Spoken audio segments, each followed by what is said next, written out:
நெஞ்சமெல்லாம் உன்னை எழுதி வைத்து இமயம் குமரி கையில் கோர்த்து நாங்கள் சொல்லும் வாக்கு எனதிந்தியா எனதிந்தியா எனதிந்தியா.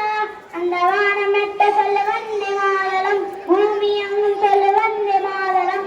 தேசத்தின் முழக்கம் கேட்குதே, திசையட்டும் திரும்பி பார்க்குதே. எனதிந்தியா எனதிந்தியா எனதிந்தியா எனதிந்தியா எனதிந்தியா எனதிந்தியா எனதிந்தியா. நன்றி, வணக்கம்.